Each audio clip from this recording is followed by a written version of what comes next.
It's car con carne. Let's eat in the car. It's car con carne. And now here's the star of our show, James Van Alstyne.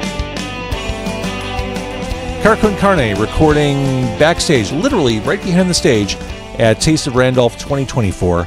Car con carne is sponsored by Easy Automation, easy-automation.net. Are you a homeowner? Are you ready for a truly smart home? Doesn't the idea of minimizing your energy usage while maximizing your comfort sound good? As I'm sitting here on a really hot day with the AC cranked, minimizing your energy usage is a really good idea. Easy Automation will help you find a customized solution that's right for you. They have a team with 30 years of collective experience in the industry and will tailor a service package that fits your lifestyle and needs. What does that package look like?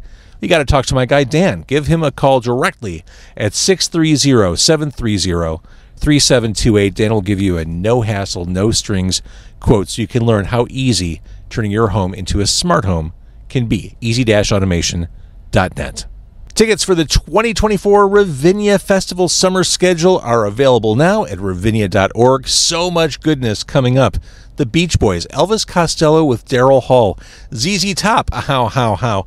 So many more, ranging from classical to rock, all points in between, all happening under the stars at Ravinia. Book your tickets today before they all go away. Ravinia.org for the full schedule and for tickets.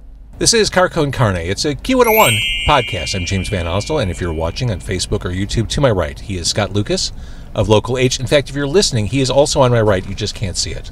Where's my food, James? This is Car con Carne. Where's my goddamn sandwich? I've been here all day. I'm out. I've got nothing, but I figured our conversation will carry us. Okay. All right. We'll see how that goes. You have a cold beverage? You have a liquid death? Sure. Yeah. So we're recording outside the Taste of Randolph. Taste of Randolph 2024. We're here on Saturday night. Local H is your headliner for that. Street festivals really do define Chicago. I mean, this is what the city kind of goes all in on. Yeah. They're fun, except for the people. What do you mean? People walk around like they're in a zombie movie, and not fast zombie movies. I'm talking about 1978 George Romero. This isn't 28 Weeks Later. This is the real stuff. It's classic stuff. Yeah. Don't people have anywhere to go? Well, it's not just the way they drive in the city. It's like don't you people have jobs? I think ever since COVID, people forgot just how to exist. I mean, they have no spatial awareness. I did experience that when I was walking around Taste of Randolph, but it's no different when I walk through Mariano's or anywhere else. Like, people just are oblivious. Well, I mean, I shouldn't even have to go out there. I am, after all, You're talent. A VIP. I mean, you are the talent. Well, what am I doing walking around with the hoi polloi? People know you're kidding. Do they? Am I? I'm giving you the benefit of the doubt. Okay. Yeah. All right. But yes, it's street festival season. Local H headlining tonight as we're recording this. Given that this is a Chicago crowd, given this is your crowd, given the amount of music you've created over the past few decades, is it hard or easy to come up with a set list that kind of makes people happy but also plays to the fans? I think, just playing outside, something like this, you just kind of want people to have fun, basically. So that's kind of what a set list is. So you want to, I want people to get excited and sing along, and I'm not immune to people wanting to like me.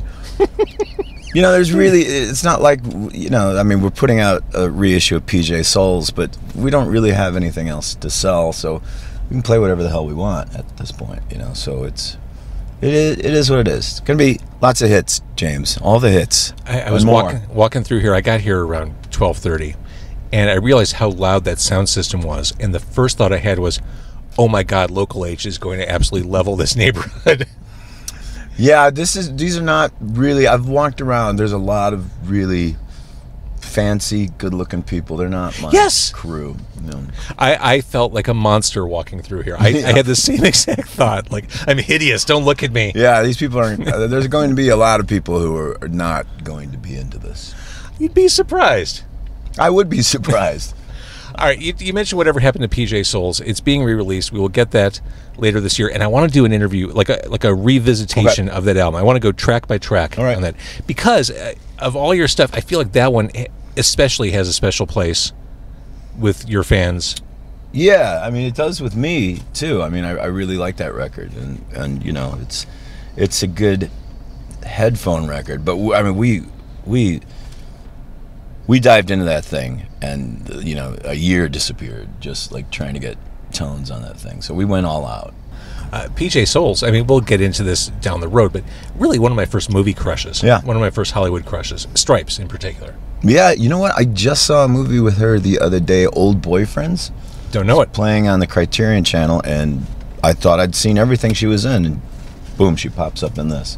That's the thing about her, is like, she's in everything. You know, everyone knows about Rock and Roll High School and Halloween, but she's in Breaking Away. She's Breaking Away. Yeah, she's in Carrie. You know? That's right. Yeah. So, speaking of Halloween, John Carpenter, did you listen to the most recent Lost Themes album he did this year? I probably have. I mean, we put them on whenever we're driving at night, you know. Which is perfect. It's the Noir album. Yeah. It's really good. Yeah. No surprise, but when I'm working, like whenever I'm working on anything at home, I've got Carpenter music on. Yeah. Have you tried to interview him? I've tried. The closest I came was Sandy King. Yeah. He doesn't do good. He doesn't give good interview. He doesn't want to talk about that stuff anymore. Which is great. I'd be happy just talking about those albums and the scores.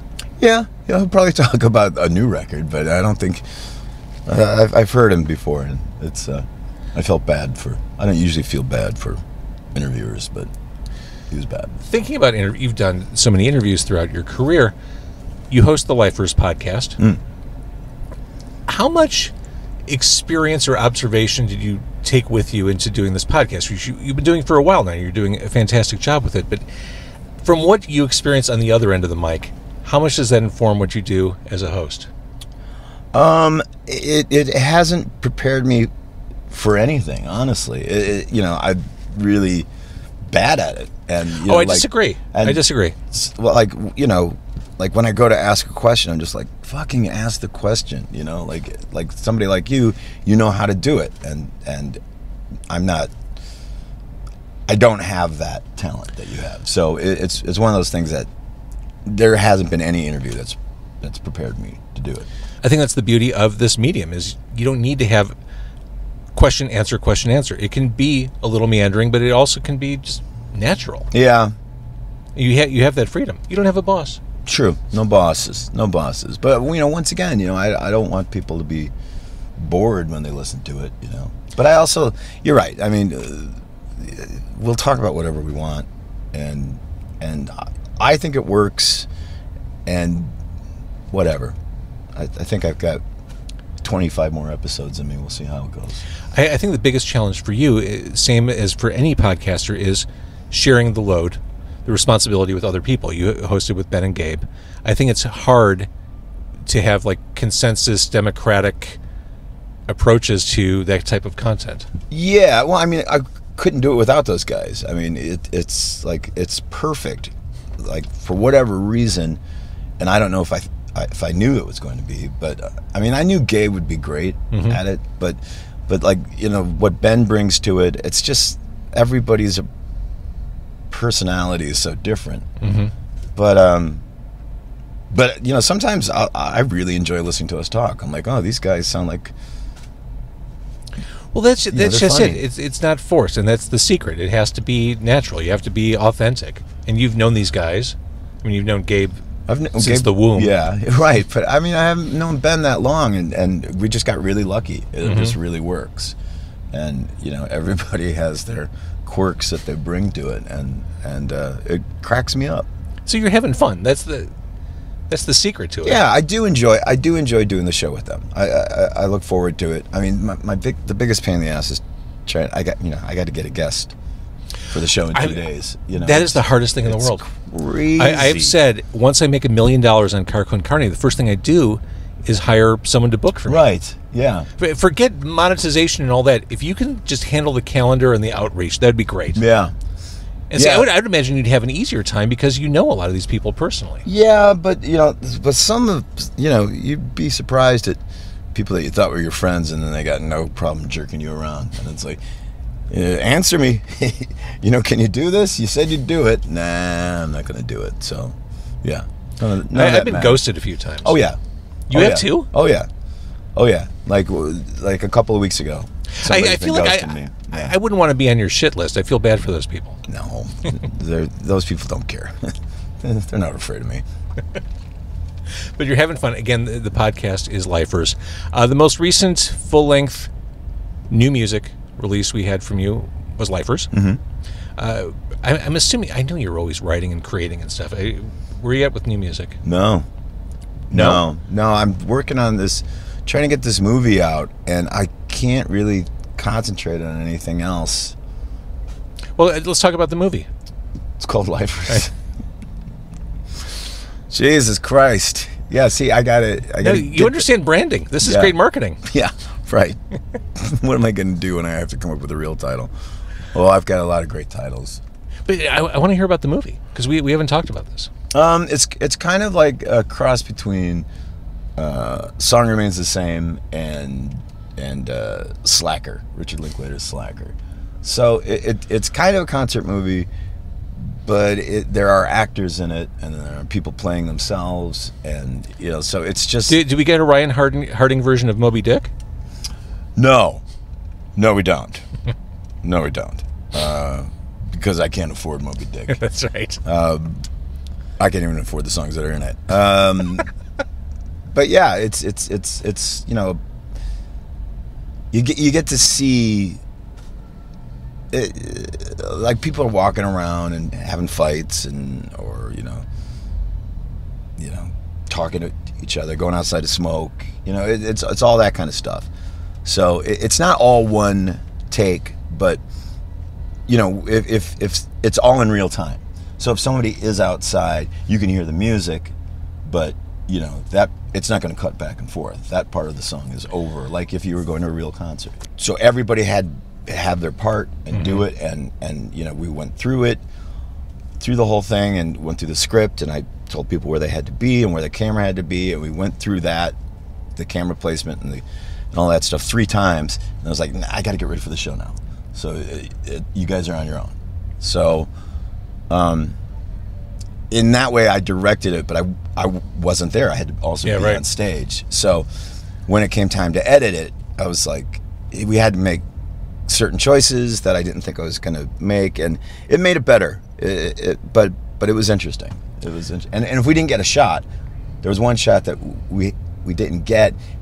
I didn't think we got, and then we had to redo it, and it didn't work. If we didn't get the shot on that night, the energy of it just didn't work. It didn't cut together.